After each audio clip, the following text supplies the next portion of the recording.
दोस्तों अभी से 12 घंटे पहले यानी कि कल शाम 6 बजे हम लोग को हानी रैमबोर्ड के चैनल पे 3 of the biggest superstars in body building की ट्रेनिंग हम लोग को देखने को मिली है, जहां हमें हल्की फुल्की सीबम की ग्लिम्सेस देखने को मिली है। आई मीन कहीं उनके फोरआर्म्स की स्ट्राइशंस, कहीं उनकी बैक में डेप्थ एंड क्रेविसेस हम लोग को देखने को मिली है। और दोस्तों कम ऑन, कुछ देखने को मिले या ना मिले, यहाँ पे एक बात की तो गारंटी है कि Cbum is the winner. Cbum is going to be a winner in classic physique. Cbum actually में अपने कॉम्पिटिशन से इतने ज्यादा आगे हैं that it is not even funny. उनको हारता देख, किसी और को जीतता देख बहुत मुश्किल हो चुका है इस पॉइंट ऑफ टाइम पे कॉम्प्रीहेंड करना। लेकिन वहीं बाकी जो दो एथलीट्स जिनको हानी रैमबोर्ड ने इस वीडियो में ट्रेन किया है, उनके बीच में काफी ज्यादा अनसर्टेनिटी है कि कौन ऊपर प्लेस होने वाला है। आई मीन एक तरफ टेंस थिक हादी चुपन, वहीं दूसरी तरफ टेपर्ड एंड 3D टेरिक लंसफर्ड। खैर इन दोनों के बीच का कॉम्पिटिशन, इन दोनों के बीच की रेवलरी में कौन बाजी मारेगा, इस बारे में बात हम लोग डेफिनेटली प्रेडिक्शन वीडियो में करेंगे। डेफिनेटली आप लोग को वो भी जल्दी ही देखने को मिलेगी। लेकिन दोस्तों इस वीडियो से हट के मैं एक बॉडी बिल्डर की जरूर यहाँ पे बात करना चाहूंगा, जिसकी बात तो अब लोग डेफिनेटली कर, जब उनकी अपडेट हम लोग को सामने देखने को मिली, जब उनकी फिजिक हम लोग को देखने को मिली, तब सब बातें कर रहे हैं। लेकिन दोस्तों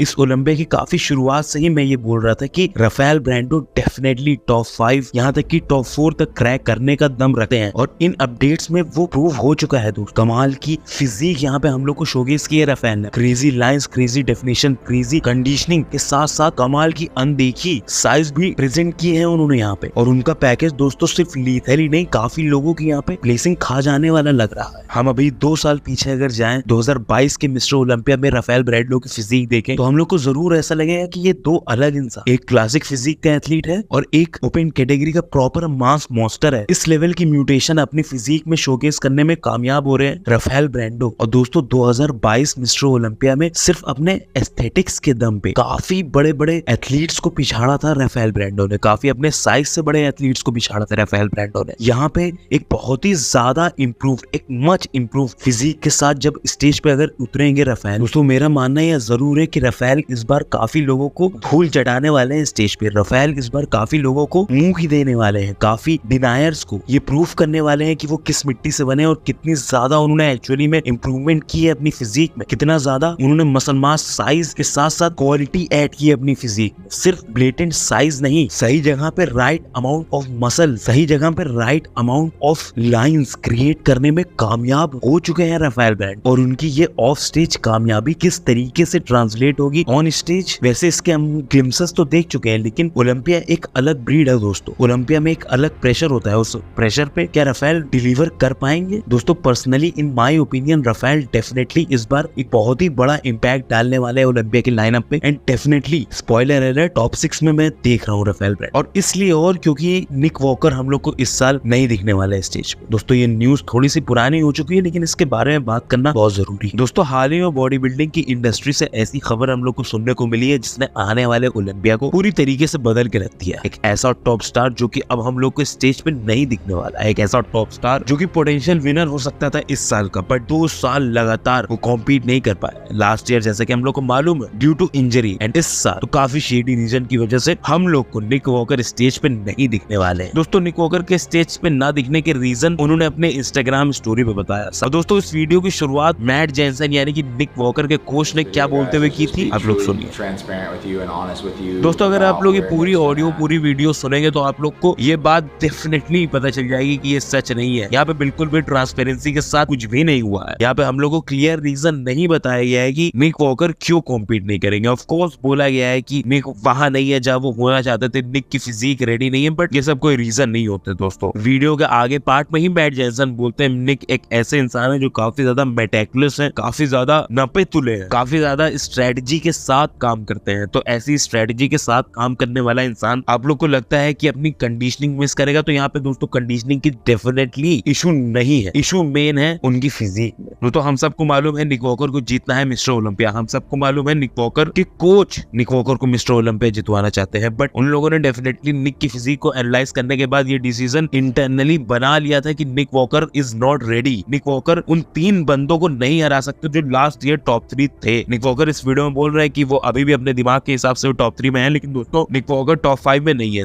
निक वॉकर की इंप्रूवमेंट नहीं हुई है जितनी होनी चाहिए थी। भले ही उनकी अपडेट नहीं दिखी है, हाल ही में उनके ये लेग की फोटो हम लोग के सामने आई थी दोस्तों, बहुत हल्की सी इंप्रूवमेंट दिखी थी, उतनी नहीं थी जितनी उनको चाहिए मिस्टर ओलंपिया चैंपियन बनने के लिए, उतनी नहीं थी जितने उनको चाहिए वापस से टॉप 3 में आने के लिए इस टाइम। ऐसे में सबसे ज्यादा मजेदार इस वीडियो में तो बात ये लगी है कि निक वॉकर इसलिए उतने अच्छे से प्रोग्रेस नहीं करे या इसलिए उनकी बॉडी इतनी अच्छे से रिस्पॉन्स नहीं की, रिजल्ट नहीं दिखाई, क्योंकि निक इस प्रेप में, पूरी प्रेप में काफी काम थे, बिल्कुल भी कियोस नहीं था उनकी जिंदगी में। मतलब एक मजाक, जितना ज्यादा इंसान काम रहेगा, जितना ज्यादा कलेक्टेड रहेगा, हर एक जिंदगी के एस्पेक्ट में वो बेहतर करेगा। तो ये दोस्तों बोलना कि इस बार कियोस नहीं था, इस वजह से उनकी फिजिक वैसी नहीं है जैसी वो ओलंपिया प्रेजेंट करने वाले थे, इस वजह से वो ओलंपिया से बैकआउट कर रहे हैं, इस वजह से वो हमें ओलंपिया की स्टेज पे नहीं दिखेंगे, तो दोस्तों I call bullshit on that. Definitely यहाँ पे फिजिक की कुछ गड़बड़ है, डेफिनेटली उनकी हेल्थ की कुछ गड़बड़ है, डेफिनेटली इंटरनली निक वॉकर के कुछ ना कुछ गड़बड़ है, और वो इस चीज को सामने हो सकता हो इसलिए नहीं आने दे रहा हूँ क्योंकि उनको ये डर हो कि हमेशा से उनके करियर की शुरुआत से ही लोग उनको बोलते आ रहे हैं कि he is a ticking time bomb, he is abusing his body. इतनी सी उम्र में इतना ज्यादा ड्रग अब्यूज करने से उनको डेफिनेटली जो रेमिफिकेशंस होने थे वो हो सकता हो वो दिखने लगे हो, जिसकी वजह से वो हेल्दी फील नहीं कर रहे हो वो लास्ट पुश अपनी बॉडी को देने के लिए। या फिर यहाँ पे एक और भी रीजन हो सकता है, जो रीजन ये है कि निक वॉकर की जो परफॉर्मेंस हम लोग को न्यूयॉर्क प्रो में देखने को मिली थी, उस वजह से काफी लोग के दिमाग में निक वॉकर की जो वैल्यू है वो थोड़ी बहुत कम हो गई है। काफी लोगों के दिमाग में जहां निक वॉकर एक टॉप 3 एथलीट थे, वहां अब निक वॉकर टॉप 5 से बाहर हो चुके। तो इस वजह से, इस पब्लिक इमेज की वजह से दोस्तों यहाँ पे मैं आप लोगों को ये भी बता देना चाहता हूँ कि पब्लिक जो बोल रही होती है, पब्लिक जो हाइप बना रही होती है, वो हाइप जजेस के भी दिमाग में रहती है। एक्चुअली में जजेस भी पब्लिक का ही एक हिस्सा है, और अगर पब्लिक ये बोल रही थी कि निक वॉकर बस कुछ ही % अच्छे थे मार्टिन फिट्जवाटर से, डेफिनेटली ये दिल पे लगा होगा निक को, डेफिनेटली निक ने बोला होगा ये कैसे हो सकता है। एंड उसके बाद एक ड्रास्टिक इंप्रूवमेंट की वो देखना चाह रहे हो, बहुत ही बेहतरीन अपनी फिजिक को इंप्रूव करके लाना चाह रहे हो, और वैसा नहीं हुआ। गियर को एक्सट्रीम लेवल पे इन दोनों ने ब्लास्ट करने के बावजूद भी अपनी मर्जी के रिजल्ट ना पाने के बाद ही ये डिसीजन पे ये लोग आए हो। But despite all the fact I respect his decision, क्योंकि दोस्तों at the end of the day आपकी बॉडी अगर रिस्पॉन्स नहीं कर रही है, आप 100% नहीं है, कहीं ना कहीं आपकी हेल्थ डिस्ट्रॉय हो रही है, तो आपको उससे बैकआउट डेफिनेटली कर देना चाहिए। Health above all, this is the Mantra of life. दोस्तों आप लोग क्या लगता है निक वॉकर की ये वाली डिसीजन सही है कि नहीं? अब दोस्तों ये वाले डिसीजन के बाद एक बहुत बड़ा और क्या सवाल उठ गया है, कौन होगा ओलंपिया में टॉप 6, कौन होगा ओलंपिया में टॉप 8, कौन होगा ओलंपिया में टॉप 10, और कौन होगा ओलंपिया का विनर? दोस्तों ये सारी चीजें हम लोग कल की वीडियो में डिस्कस करेंगे, इसलिए बिल्कुल भी टेंशन मत लीजिए। ओलंपिया से पहले आप लोग को प्रेडिक्शन की वीडियो देखने को मिल जाएगी, क्लासिक फिजिक की भी और ओपन कैटेगरी की। बट यहाँ पे अब हम लोग ज्यादातर जो अपडेट्स के बारे में बात करने वाले हैं वो आती है क्लासिक फिजिक की तरफ से। अब क्लासिक फिजिक की सबसे पहली अपडेट, अगेन मैं बात करना चाहूंगा यहाँ पे उन 2 एथलीट्स के बारे में जो कि अभी सबसे ज्यादा चर्चा में, बट ज्यादा बड़ी बात नहीं करूंगा क्योंकि मैं काफी बार और पहले की वीडियोस में बात कर चुका हूँ इन लोग के बारे में। वेस्ली विजर्स दोस्तों, Ramon Dino. First of all we will talk about Wesley Vissers. Wesley Vissers दोस्तों हर एक अपनी अपडेट में जो अपनी कंडीशनिंग प्रेजेंट कर रहे हैं, हर एक अपनी अपडेट में जो अपने श्रेडेडनेस, अपने फाइबर्स हम लोग को दिखा रहे हैं। आई थिंक ऐसे फाइबर्स, ऐसी श्रेडेडनेस स्पेशली क्लासिक फिजिक में तो हम लोग को नहीं दिखेगी, और शायद हम लोग ने देखी नहीं है, और शायद हम लोग को देखने को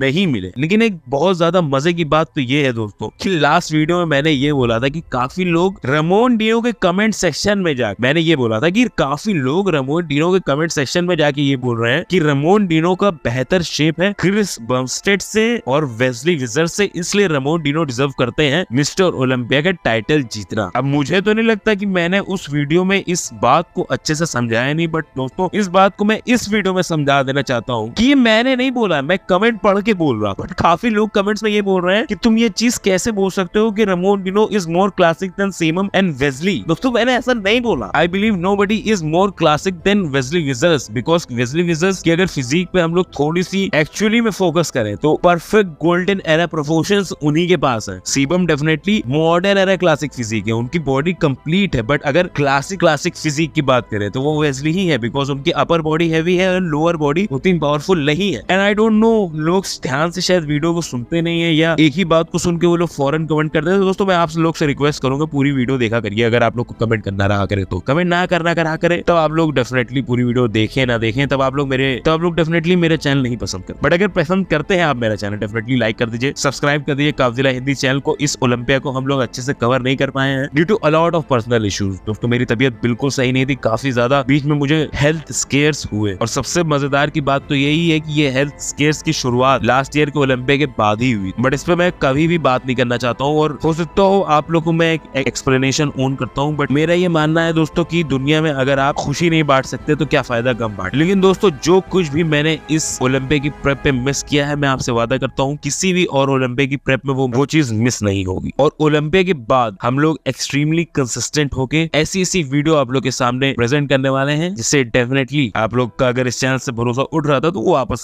रीजनरेट हो जाएगा, इतना मेरे पास भरोसा है। एनीवेज वही बात करें अगर रमोन की ये अपडेट हम लोग को रिसेंट में देखने को मिली है। Again he is looking crazy, थोड़े से फ्लैटर साइड पे है। अगेन स्टेज पे आते आते डेफिनेटली उनकी फिजिक फुल होगी, अच्छी खासी कंडीशनिंग दिख रही है। बट सबसे बड़ा concern as we all know उनकी पोजिंग है। अब दोस्तों लोग कितनी भी आर्गुमेंट रखे, लोग कितने भी फॉर बोले रमोन के और अगेंस्ट बोले वेस्ली के, आई बिलीव वेस्ली डेफिनेटली ऊपर प्लेस होने वाले हैं रमोन डिनो। वही इन्हीं बीच एक और एथलीट की कन्वर्सेशन हम लोग कर सकते थे, अर्श करसिंस्की की, बट उनकी अपडेट नहीं है। तो जिस एथलीट की अपडेट है उसके बारे में बात करते हैं, ब्रियॉन एंसली। दोस्तों ब्रियॉन एंसली ने रिसेंट में ये भी बोला था कि he is going to defeat Cbum this year, और ये वो वैसे हर साल बोलते हैं और शायद मुझे अब ये लगता है कि वो थोड़ा सा मस्ती में ही बोलते हैं, क्योंकि उनको ही पता है कि ऐसा होने तो अब वाले नहीं है कभी। बट मैं एक बहुत अच्छी चीज इस बार ब्रियॉन एंसली के लिए बोलना चाहूंगा। ऑफ कोर्स उनकी अपडेट्स को देखते हुए उनकी फिजिक तो काफी अच्छी लगी रही है, बट शायद इस साल क्लासिक फिजिक की कैटेगरी में मोस्ट श्रेडेड बैक का जो टाइटल है वो ब्रियॉन एंसली से छिन के वेस्ली विजर्स के पास आ जाए। अब इस बात से दोस्तों आप लोग एग्री करते हैं कि नहीं? डेफिनेटली कमेंट्स में बताइएगा। दोस्तों यहीं पे क्लासिक में दो और एथलीट्स हैं जिनके बारे में मैंने नहीं देखा और लोग बात कर रहे हैं, बट डेफिनेटली करनी चाहिए। सबसे पहले Michael the Bull. Definitely Michael the Bull की रिसेंट में हमने बात की थी। Mike is looking phenomenal right now. हर जगह हम लोग कमाल की स्ट्राइशंस उनकी फिजिक में देख सकते हैं। रिसेंट में कुछ मोस्ट मस्कुलर शॉट्स उन्होंने पोस्ट किए हैं अपने इंस्टाग्राम पे, और हर एक पोज में वो डेफिनेटली श्रेडेड नजर आ रहे हैं दोस्तों। फाइबर्स से भरे हुए, कंडीशनिंग ऑन पॉइंट उनकी यहाँ नजर आ रही है। इस अपडेट में वो लैट स्प्रेड करते हुए नजर आते हैं। ऑफ कोर्स लैट स्प्रेड वैसा इंप्रेसिव नहीं है जैसा क्रिस बमस्टेड का लैट स्प्रेड है, बट डेफिनेटली कमाल का एक क्रिस लैट स्प्रेड प्रेजेंट कर रहे हैं यहाँ पे माइकल द बुल। साथ ही साथ एक कमाल की वैक्यूम और बहुत ही बेहतरीन लाइनें, बहुत ही बेहतरीन स्ट्राइशंस उनके शोल्डर्स में जो देखने को मिल रही है, जो कि जुड़ रही है उनके अपर चेस्ट के साथ। एक बहुत ही lethal look Michael the Bull भी डेफिनेटली इस साल स्टेज पे लाने वाले हैं। He is one of those athletes जो कि कंडीशनिंग मिस नहीं करते, बट दोस्तों कंडीशनिंग के साथ साथ उनको यहाँ पे अपनी दो चीजें फिक्स करनी है, अपनी फुलनेस और अपनी पोजिंग। पोजिंग दोस्तों लास्ट उनके शो में हमने देखा काफी बेहतर हो चुकी है, बट फुलनेस दोस्तों फिर भी हमें कहीं ना कहीं लैकिंग लगी थी वो स्टेज पे। अगर वही फुलनेस ये ओलंपिक की स्टेज पे मेरे ख्याल से माइक लाने में सक्सेसफुल अगर होंगे तो एज लो एज टॉप 4 भी वो प्लेस कर सकते। बट वहीं पे नेक टू नेक उन्हीं के साथ एक और एथलीट रहेंगे जो कि है another Mike Sommerfeld, Mike the badass, जिनका इंस्टाग्राम पे हैंडल है। दोस्तों माइक द बैडएस और माइक समरफेल्ड टॉप 6 एथलीट हैं क्लासिक फिजिक, बट डेफिनेटली उनको भी और आगे बढ़ना है, उनको भी वो टॉप 3 क्रैक करना है। एंड इस साल के उनके अपडेट्स को देखते हुए डेफिनेटली ये चीज तो हम लोग सबसे पहले नोटिस करेंगे कि अपने फ्रेम पे उन्होंने ऐड की है इस साल मसल। अपने फ्रेम पे अच्छी खासी मस्कुलैरिटी ऐड करने के बाद उन्होंने डेफिनेटली एक काफी अच्छा शेप भी बरकरार रखा। उनकी कुछ अपडेट्स में हम लोग डेफिनेटली देख सकते हैं कमाल का वी टेपर, कमाल की शोल्डर विड्थ हम लोग को इस पोज में स्पेशली प्रेजेंट करते हुए नजर आ रहे हैं। हल्का सा ये लैट स्प्रेड टाइप का ही पोज है जहाँ पे कमाल की छोटी वेस्ट उनकी डेफिनेटली इस टैंक टॉप के